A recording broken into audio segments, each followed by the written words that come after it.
আসসালামু আলাইকুম প্রিয় ভাই ও বোনেরা।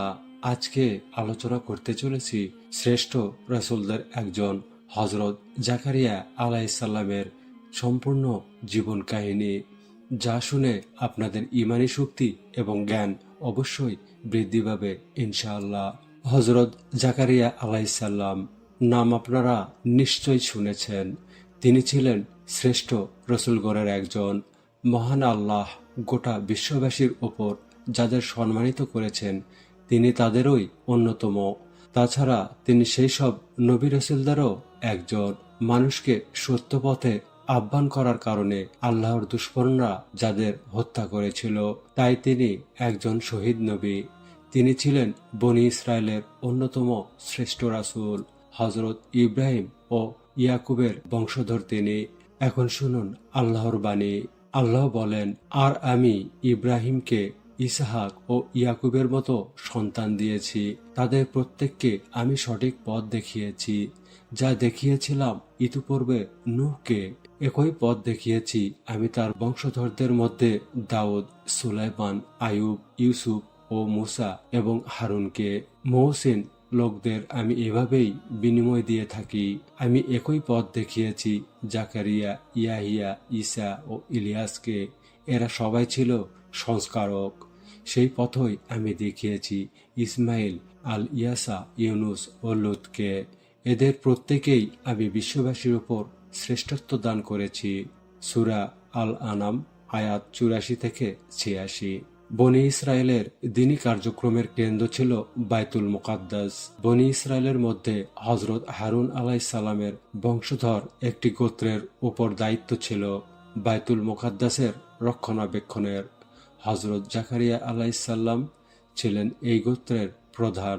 গোত্রীয় প্রধান হিসেবে তিনি ছিলেন এই মহান দ্বীনি কেন্দ্রের পরিচালক ও তত্ত্বাবধায়ক। তাকেই করতে হতো এই ঘরের সেবা ও পরিচর্যা। দ্বীনের দাওয়াত ও শিক্ষা প্রচার এবং সৎ কাজের আদেশ ও অন্যায় অসৎ কাজ থেকে বারণ ও বাধা দানই ছিল তার দ্বীনি মিশনের মূল কাজ। তিনি ছিলেন আল্লাহর অনুগত দাস এবং সত্য, সততা ও আদর্শের মূর্ত প্রতীক। কিন্তু হযরত জাকারিয়া আলাইহিসসালাম এই দ্বীনি নেতৃত্বের অধিকার নিয়ে ছিলেন খুবই চিন্তিত। তার বংশে এমন কোনো যোগ্য লোক ছিল না তার মৃত্যুর পর যে এই মহান দ্বীনি দায়িত্ব পালন করতে পারত। তিনি ছিলেন নিঃসন্তান, তাই পরবর্তী দায়িত্বের ব্যাপারে তিনি সবসময় চিন্তিত ছিলেন। এখন তার বয়স প্রায় ১০০ বছর। চিন্তা তার বেড়েই চলল। হঠাৎ ঘটে গেল একটি ঘটনা। ঘটনাটির আছে একটি পূর্ব কথা। শুনুন তবে সে কথাটি। হযরত ঈসা আলাইহিসসালামের নানী আল্লাহর কাছে মানত করলেন, হে আল্লাহ, আমার এখন যে সন্তানটি হবে আমি ওকে তোমার জন্য নজরানা দিলাম। ও তোমার জন্য উৎসর্গিত হবে। তুমি এই নজরানা কবুল করে নাও। তিনি আশা করেছিলেন তার একটি ছেলে হবে এবং তিনি ওকে বাইতুল মুকাদ্দাসে দ্বীনের কাজের জন্য বিশেষভাবে নিয়োগ করবেন। কিন্তু মানুষ যা চায় তা হয় না, আল্লাহ যা চান তাই হয়। কিছুদিনের মধ্যেই তার একটি মেয়ে হলো। তিনি মেয়েটির নাম রাখলেন মরিয়ম। মরিয়ম প্রাপ্তবয়স্ক হলে মানত অনুযায়ী ওকে তিনি পৌঁছে দিলেন বাইতুল মুকাদ্দাসে। এখন প্রশ্ন দেখা দিল, সেখানে ওর দেখাশোনার দায়িত্ব পালন করবে কে? মরিয়ম আলাইহিসসালামকে দেখাশোনার দায়িত্ব পালন করতে এগিয়ে এলেন অনেকে। এ দায়িত্ব পালনের জন্য এগিয়ে এলেন হযরত জাকারিয়া আলাইহিসসালাম। আরও এগিয়ে এলেন অন্যান্য গোত্রের ধর্মীয় নেতারা। তারা সবাই দাবি করলেন এ মহৎ সেবা প্রদানের। নিজের দাবি ত্যাগ করছেন না কেউই। ফলে অনুষ্ঠিত হলো কোরা অর্থাৎ লটারি। লটারিতে কার নাম উঠেছে জানেন? জাকারিয়া। হ্যাঁ, হযরত জাকারিয়া আলাইহিসসালামের নাম। তিনি দেখাশোনা করতে শুরু করলেন মরিয়ম আলাইহিসসালামকে। এদিকে আবার তিনি মরিয়ম আলাইহিসসালামের খালু হন। হযরত জাকারিয়া আলাইহিসসালামের স্ত্রী এবং মরিয়মের মা সহোদর বোন। ফলে মরিয়মের সেবা ও আদর যত্ন হতে লাগলো সুন্দর ও নিখুঁতভাবে। মরিয়ম আলাইহিসসালাম ইতিকাফ ও ইবাদত বন্দেগীর মাধ্যমে নিজের আত্মার অনেক অনেক উন্নতি সাধন করেছেন। একদিনের ঘটনা। হযরত জাকারিয়া আলাইহিসসালাম বাইতুল মাকদাসের সেই নির্দিষ্ট কক্ষে দেখতে এলেন মরিয়ম আলাইসাল্লামকে। কক্ষে ঢুকেই তিনি অবাক, দেখলেন মরিয়ম আলাইসাল্লামের সামনে সাজানো রয়েছে অনেক সুস্বাদু ফল। এইসব ফল ওই মৌসুমের ফল নয়, জেরুজালেমে তো এখন এ ফল পাওয়া যায় না। বিস্মিত হয়ে তিনি জিজ্ঞেস করলেন, মরিয়ম, এ ফল তুমি কোথায় পেলে? মরিয়ম আলাইসাল্লাম বললেন, আমার আল্লাহ পাঠিয়েছেন। এ জবাব শুনে হজরত জাকারিয়া আলাইসাল্লাম অন্তরে আশার উদয় হলো।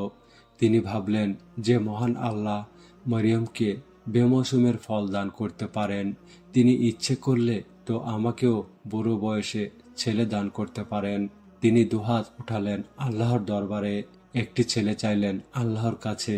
তার সেই দোয়া কোরআনে উল্লেখ হয়েছে এভাবে, প্রভু, তোমার বিশেষ ক্ষমতা বলে আমাকে একটি সৎ সন্তান দান করো। তুমি তো অবশ্যই দোয়া শ্রবণকারী। সূরা আলে ইমরান আয়াত 37 থেকে 38। জাকারিয়া আলাইসাল্লাম চুপে চুপে তার প্রভুকে ডাকল। সে বলল, হে প্রভু, আমার হাড়গুলো পর্যন্ত নরম হয়ে গেছে, মাথা বার্ধক্যে উজ্জ্বল হয়ে উঠেছে প্রভু। তোমার কাছে কিছু চেয়ে আমি কখনো ব্যর্থ হইনি। আমি আমার পরে নিজের যোগ্য অধিকারী না থাকার আশঙ্কা করছি। এদিকে আমার স্ত্রী হলো বন্ধ্যা, তাই তুমি তোমার বিশেষ অনুগ্রহে আমাকে একজন উত্তরাধিকারী দান করো, যে হবে আমারও উত্তরাধিকারী ও ইয়াকুবের বংশেরও উত্তরাধিকারী। হে আমার প্রভু, তুমি ওকে তোমার পছন্দনীয় মানুষ বানিও। সূরা মরিয়ম আয়াত 2 থেকে 6। আর জাকারিয়ার কথা স্মরণ করো, যখন সে তার প্রভুকে ডেকে বলেছিল, প্রভু, আমাকে একাকী ছেড়ে দিও না, আর সর্বোত্তম অধিকারী তো তুমিই। সূরা আলে আম্বিয়া আয়াত 89।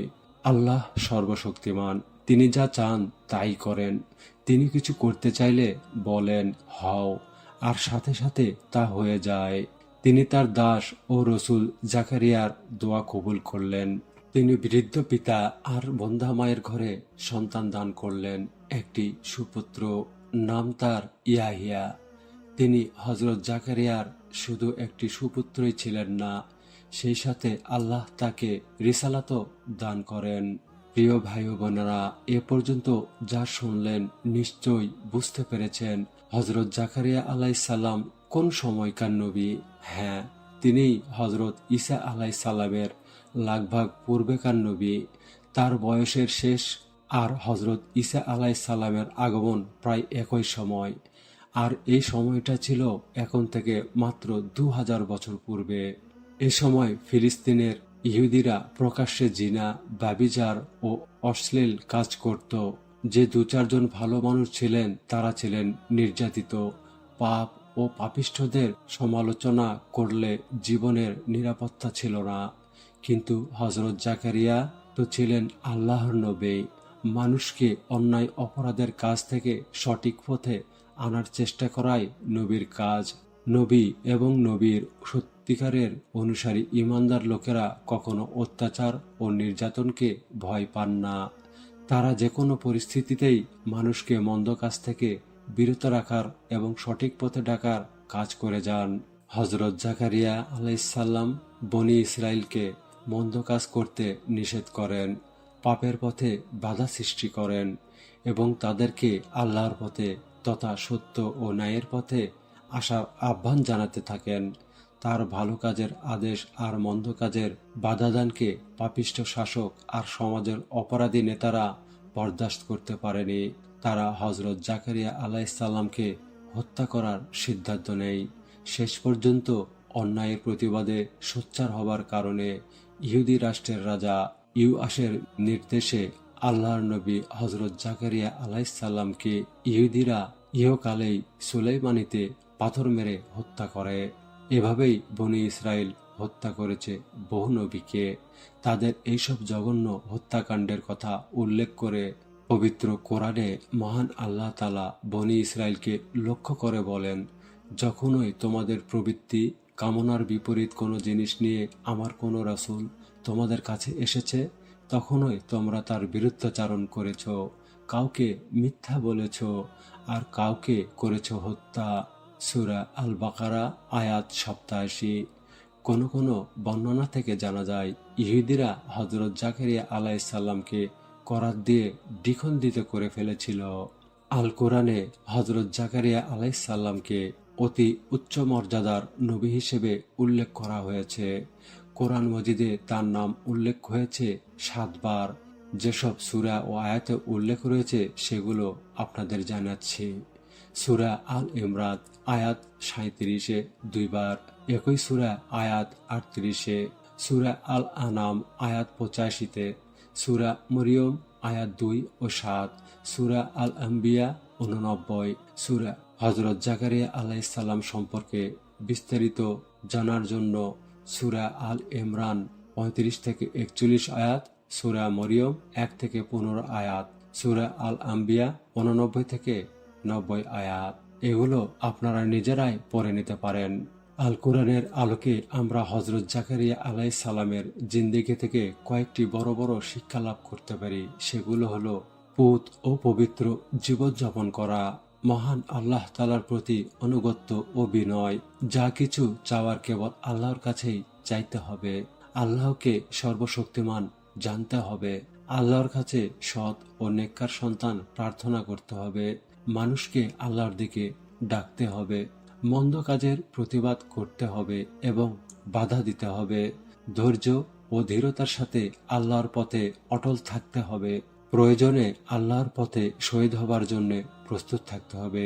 প্রিয় ভাই ও বোনেরা, আসুন এই ঘটনা থেকে আমরা শিক্ষা নিয়ে নিজেদের জীবন সুন্দরভাবে গড়ার সচেষ্ট হই এবং মহান আল্লাহ তাআলা যেন আমাদের সকল মুসলিম ভাই বোনদের সঠিক পথে চলার তৌফিক দান করেন। আমিন। আজকের ঘটনা এ পর্যন্তই।